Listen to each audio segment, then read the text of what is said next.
How are you doing? Welcome to Yeah, the all is well, podcast. thank you. Good afternoon, thank you. Good. Thank you. So, Craig, you've been running alt agency for nearly 2 decades now, and that's quite rare in digital.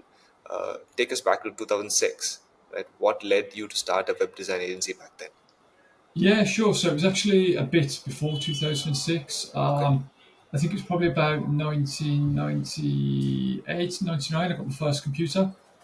Yeah, Okay. so I just learned coding from that. I was quite obsessed with the internet and the potential of what it could be. Right. So yeah, I got my first home computer back when internet was very, very expensive back then. You had to go on after 8 o'clock. Right. 'Cause it was like £1 a minute or whatever it was. I can't remember.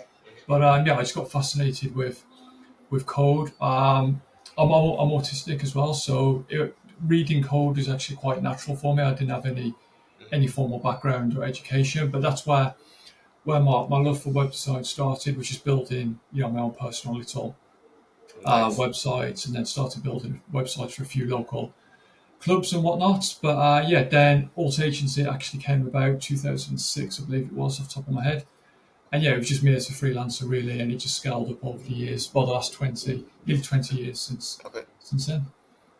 That's crazy. So you've basically been in the web design space for about 30 years, or 3 decades.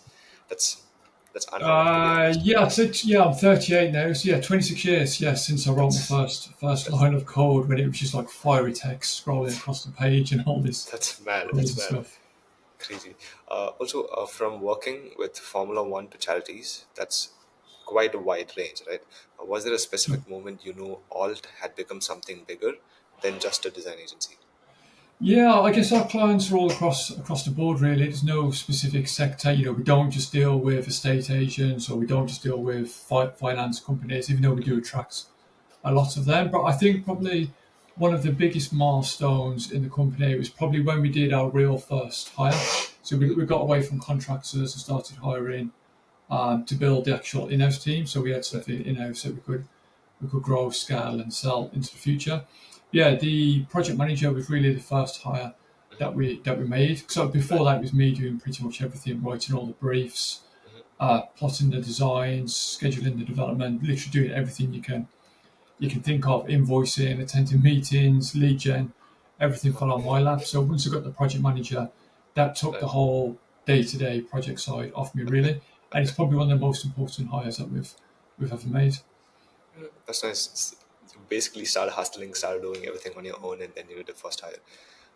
Yeah, But correct. Yeah. that's nice. Also, 18 years, right? So, how have your services and client expectations evolved over time since you started, and how has that affected your internal team structure right now? Yeah, I think it's changed massively. I mean, back then in early 2006, what the web, even though it was taking off, it was on the little cusp of the wave before it really really rocketed. 2012 Yes. onwards when it really took off. Back then, websites were really small. A lot of people really didn't know what it was, but they knew they wanted or they needed Right. a website. So a lot of the sites you're doing were very bare bones, basic, 5 pages. Here's who we are. Here's what we do. Here's how to get in touch. And as we went through the years, 2014 onwards, probably up until the last 2 years, a lot of the conversations were with clients. We've got a social media agency, we've got a pay-per-click agency, then we need someone to help with our SEO. Whereas a lot of the meetings we've been doing this year, the last 12 months or so, have been, we're turning over 1.1 billion, for example. We want to get to 1.5 billion. How are you going to get us there? It's less about what we do, the tactics. It's more about the strategy and the confidence that we can build in clients to help them get from A to B, really. So yeah, the conversations have changed massively from service inquiries to solution inquiries. Does that make sense? Right. That is quite interesting. Also, you won awards for being results driven. When scaling delivery, how do you make sure your team can still maintain that high standard? Yeah, it's a good question, that one. Yeah, so scaling without losing the quality is one of the biggest challenges that we've faced. We've invested in a lot of software as well. Figma, Monday.com, and Monday.com costs thousands of pounds a year. But to use them, we've had to have our internal processes right. We did a project management team, which has grew from one project manager to Right. three at one point. Um, yeah, it's just been making sure everything's documented and that the whole process of onboarding is completely repeatable for each client, no matter what sector that they're in. Right. And that the QA process that we've got, because the QA is super, super important. We spend a lot of time at the design phase when the designer checks designs. If they're even a pixel out, he'll spot it from Right. the other side of the room. So just that attention to detail in that QI is super, super, super important to what we do in maintaining that quality throughout, as well as hiring as well. Being autistic, it's very hard for me to hire and understand what people are really saying and how they're going to fit into the organisation. So we've got very good onboarding processes to make sure we can train anybody up from, not no experience, but relatively low experience right the way through to the point where we need them to be. Right. Right. So, I mean, this is a question that I wanted to ask. It's not on the script. Sure. Do I have your permission to ask? Yeah, of course. Yeah, go for it. No worries. So you said you hire someone like anybody with relatively low experience, and you can train them and have them do a good job because of your onboarding process. So if I have to ask, let's say, what are like the two, three things that you look for in a candidate when you hire them? Like, Yeah. So I guess it depends which role they're applying for, because the business is split into a few different services. So design and development, left to right side of the brain, completely okay, different right, personalities. Like our creative designer, for example, he prefers to get his work done in a few hours, take long breaks, go for a walk in the forest and whatever he likes to do just to right, clear his brain. So that personality type is completely different to a developer, usually quite introverted, wants to be left alone. Set the task, very linear, do A, do B, do C, right, and move forward from there. But as long as they've got very good attitude to the work, they want to get the job done. They understand that the client is super important. About the client, there'll be no business. So we look for traits like that and how they will get on with other team members, and just their whole attitude and their ethos. Their persistence to challenges, their openness to new challenges as well, and of course, right, importantly, very important in this day and age is the new tech. Tech's moving very, very quickly, so we always look for people who are always looking to learn more and further educate themselves as well. right. Interesting, interesting. Also, now we can go back to the questions on the Sure. script. So you're working with e-commerce brands, charities, and media groups with such a diverse client base. How do you ensure each client gets that custom touch without burning out your core team? Yeah, I think the diversity of our client base is one of our strengths, because we don't focus in one area. It's really helped us, through COVID as well. And I've got some friends who run or ran agencies as well, and they were very focused on hospitality, nightclubs, that kind of stuff, and they got really really affected. And through COVID, because our client base, sorry, was so vast, it helped us to get through it with very minimal disruption. But again, it comes back to our delivery process and the project management process that we've got absolutely ironed out. Before even a line of code or even a pixel for the design is plotted out, we've got these documents called SRS documents. Okay, They're basically like an instruction manual or roadmap for the whole project, which the okay, whole team are trained on. So right, if a developer's off sick or unwell or something new comes in, as long as they're trained on our processes, they can read this document and pick it up at any point and know exactly how to do the project from any point. oh, that's quite interesting. So you have like a document which basically tells uh, how to do, what to do, when to do things. So in case uh, a candidate or an employee is not present, someone else can take over and still finish the project. Exactly, yeah. It's literally just like a step by step one, step Right, two, step three, and right, anyone can pick it up. But that SRS document that we call it is then tied back to Monday.com. That's where we did sprints. So the instruction manual is broken down into tiny tasks on okay. Monday.com. So we can go in, see the update, the progress on them, and somebody can just pick it up from any sprints basically and run with it from there. Oh, right, right. And what does SRS stand for, if you don't mind me asking? Uh, software software requirements specification. So Okay, we use that. It's a very old term okay, from years ago. So our okay, project manager has been in IT for okay. best part of 30 years. So it's just a name that we've always stuck. I mean, it's Right, basically just an instruction manual. Really, that's what it right, is in very right. very Interesting. simple terms. Also, are clients mostly coming back? for performance, redesigns, or retail style work? And how do you plan capacity around these cycles? Yeah, so to answer that question, clients come back for different reasons. Before we build sites, everything we do has got performance at the heart of it. We always want, when we revamp the site, we always want it to be a step forward in terms of conversions and inquiries compared to where it was before. And you hear so many cases out there of people who've spent tens and tens of thousands on the website. Somebody's just gone in, completely revamped it, no thought behind it at all, and it's worse than what it was before. So Okay. we spend a lot of time looking at the data, Google Analytics, Hotjar, Inspeculate, all of these different tools to make sure we can find the frustration points and not carry them over to the new site. But it depends on the inquiries we get. So some clients will come for us and they'll just want purely SEO. We still get those type of inquiries where we just have to go in and treat it on a case by case basis. But Oh, clients who've been with us from start to finish, which is design, development, SEO, and maintenance, they'll often want a website built and then they'll want it maintained and then marketed. So they'll follow that type of journey. right. And to handle the capacity, sorry, the second part of your question, Monday.com. I mean, without that tool, Monday.com would be quite lost. So we've got all schedules in there, so we know who's doing what next week, where the pinch points are going to be. So Right. we're a good 4 to 6 weeks in advance from where we need to Oh, be, and that just helps us plan into the future. interesting. Also, Craig, can you spell it for me, please? Mundi.com? Oh yeah, Monday, as in the day, Monday, Monday.com. Monday.com. Okay. Yeah, it's a big project management tool. You can break things down to sprints, and then you can spit out all the charts behind it as well, so you can see whose time's gone where you're going to get breaks in Right. schedule, where you're going to be. You're too tight to your schedule. You need to allocate Okay. additional resources. So we use that to run absolutely everything, design, development, and SEO as well. Yes, I will definitely check it out because I'm also in need of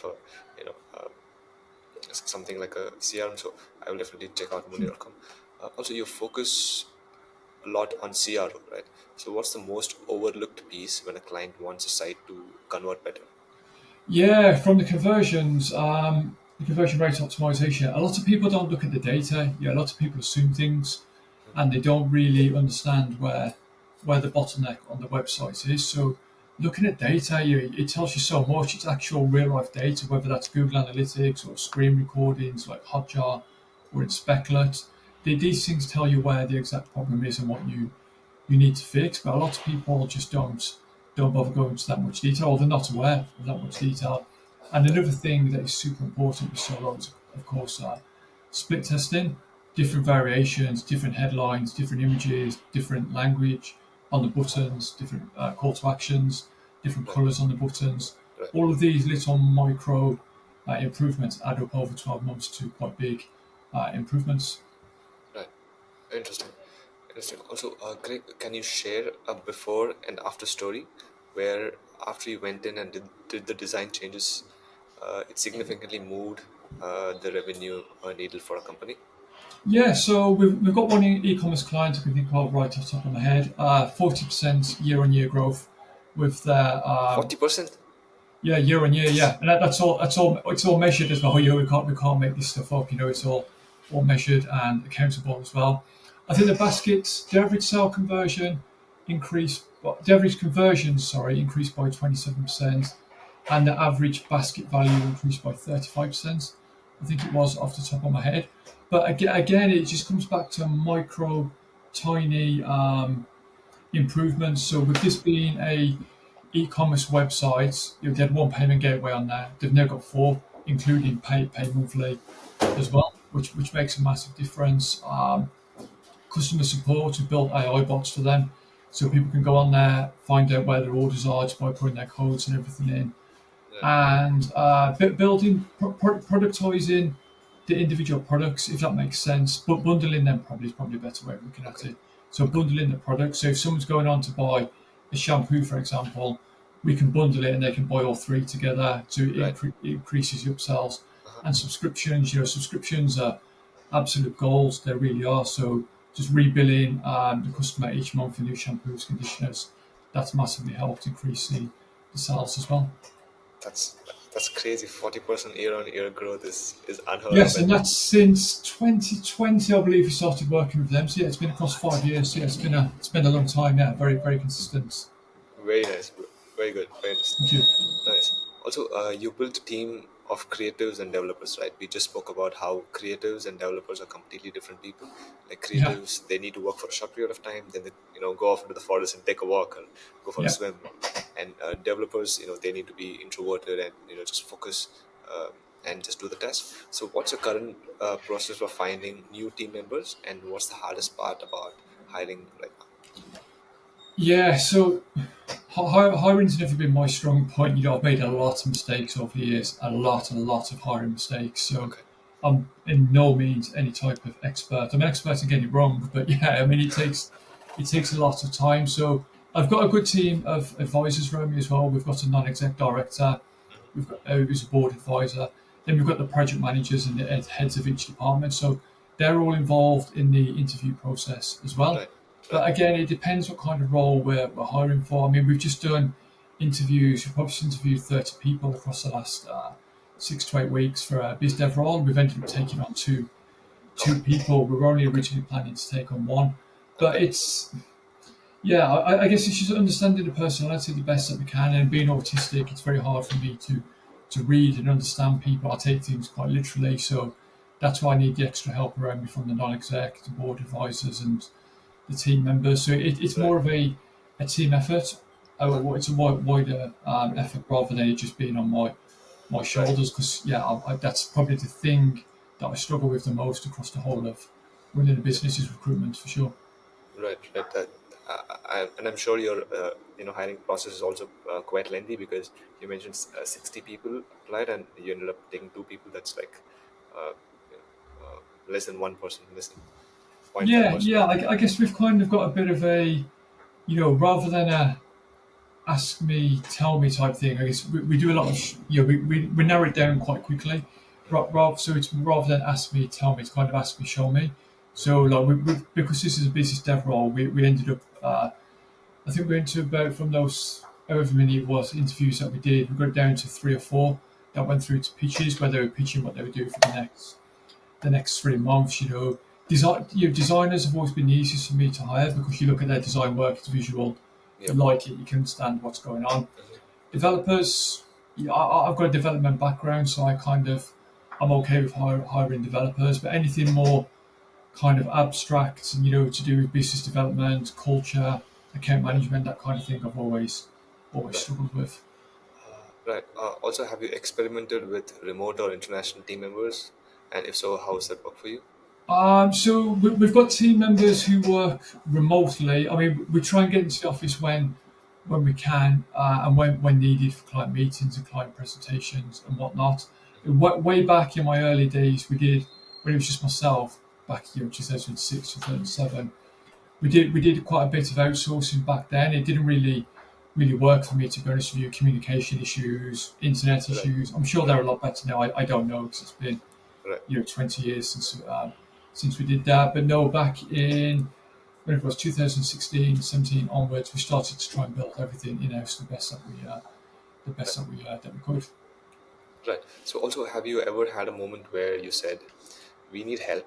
I don't have 6 weeks to go through, hiring, onboarding, and training." Like, have you ever been in this situation? Yeah. Yeah, quite often. But the answers, the solution to that, sorry, is probably a lot easier than you would imagine. Because when we sit down with the team, if I sit down myself and I think about it, and I'm in that situation, and I think that to myself, that's when you start to get a bit, oh, how are we going to come out to this one? A bit panicky, a bit nervy. But when you sit down with the team members, there's always somebody who knows somebody else, right? And there's For sure. always, yeah, across the brain power, there's always somebody who's got an answer within Yeah. the team. I mean, there's 15 of us all together in the team right now, so within that skill set, somebody's going to know somebody, somebody's going to have the answer. There's Exactly. always a solution to it, whether that's short term or long term. Also, a lot of new agencies want to scale fast, but stuck hiring. What would your advice be for building a lean but powerful team today? Yeah, I mean, so we didn't scale fast at all. I don't. In COVID, when we went into lockdown, we took on a lot of extra contractors because the work was we're very busy and there's a lot of work. There's a high demand during lockdown, you know, as COVID. But yeah, we've never actually scaled that quick. But I think it's got, you know, hire slow, fire fast is probably the thing. You know, really take your time when you're hiring to make sure you've got the right person. Because the last thing you want to do is take somebody on in, you know, we've taken on two people in sales, for example. If we'd have taken one person on and they don't perform in 3 months and we have to get rid of them, that's 100% of our team is gone, you know. So we took two on. It's a bit of a bold move, but Okay. you know, if one doesn't work out, it's only 50% of our team. But getting the processes right is absolutely essential. And yeah, I think everyone's got their own unique personality, which will flow into their processes. Right. And as you grow your team, they will add to the processes as well. But those processes are key to drop somebody in, you know, step one and take them all the way through very, Right. very seamlessly. Right. So, also, what's one mistake you see new founders make when trying to scale too fast, either with sales or with staffing? Yeah, I mean, probably overspending. You know, everybody wants the big, flashy offices. You know, I'm working from home today. You know, I've only got, Okay. I think the only money I've spent on here is my two Ferrari pictures behind me. But Okay. a lot of people will, you know, they'll spend tens of thousands of pounds on the signs, kitting up the offices, Nice. the big glass walls around, glass doors and the glass walls around their offices, and just going absolutely crazy on stuff that's not really going to put cash in the bank, really. That's true. Whereas I think you should really be focusing on getting that first customer, That's true. figuring out how it is you can get that first customer. Is it repeatable? Is there 5 or 6 different ways, you know, to get 5 or 6 different customers, and scaling that and really proving it, and then going all in on I, that. I think is probably the big mistake that people don't I, do. They think sales are going to come from thin air, right? But yeah, they yeah. don't. I agree with you 100%. Even when I hire for my agency, I do not do anything except for these two things. If I spend on something, either it has to save me time or it has to make me money. If it's not doing either of those, I'm not spending on it. So I have this strong policy that I, do you think that is that okay? Is Yeah, no, absolutely. Yeah, it's got everything we do. It's got to generate a return on investment. Otherwise, it's a quick route to bankruptcy, right? And burning, wasting right? your money. Yeah. But I was going to say, yeah, just getting that process right and just making sure you can scale it up from there. And that every pound you spend is accountable. Yep. 'Cause a lot of Yep. people as well who start their business. So I never had a traditional job. I just Mhm. evolved from this from when I Nice. was a teenager. I just grew it from there. So I've never actually worked in an agency. Right. Whereas I think a lot of people come from agencies thinking they're going to bring the black book with them, and there's a whole team supporting people, you know, marketing team, sales team, and then Right. suddenly a lot of people on their own, and the sales aren't coming. They're like, well, they did Exactly. before, but there's teams of people, Right. marketing, sales, everything, conversions, everything Right. is different teams, and now you're on your own. So yeah, Right. that's one thing people forget is that you're probably going to be on your own for a little while until you start growing your teams. You've got to remember that you know sales aren't just going to come out True. of thin air. You know, build it and they're not necessarily going Yep. to come. You know, it's not true. Exactly. I am with you 100%. Also, I wanted to ask you, as soon Sure. as the call started, like, are you a big car person? Because I see, the steering wheel and the Ferrari Yes, behind you. yes, huge Formula One fan. I'm surrounded by that's my Ferrari, so I'm surrounded by Great. Nice. cars everywhere. Nice. Yeah, so yeah, going back to when I started this, my whole reason for starting the business was I wanted to get a Ferrari. Yeah, about 10 years ago, I was very fortunate that I could go out and buy one. Yeah, so yeah, that was my whole goal was just to get a Ferrari. But as you get older, I'm quite tall as well. I'm 6'4.5". So Okay. when I Okay. sat into a Ferrari, the steering wheel was right between my legs. It hurt my back. So Uh-huh. yeah, I'm too tall for a Ferrari. But yeah, but the whole reason for starting the business was so I could buy a That's Ferrari. That's all I ever wanted since I was very young. that's crazy. I mean, a lot of kids, like when 15, 16, 18, 20 years old, that's all they want. They want to make money and Yep. buy the Ferrari, right? You actually Yeah, did it. they're not very practical. And of course, in the UK, you can only drive 70 miles an hour, and so the speed is useless. But they do look very beautiful. They're very beautiful Yes. cars to sit in, very Yes. beautiful cars to drive. Nice. But yeah, I'm not sure I would spend more money on one right now. To be honest with you, I prefer something a bit more practical. Yep. Yep. Interesting. Interesting. Also, you're now the MD at Taking Off Investments, right?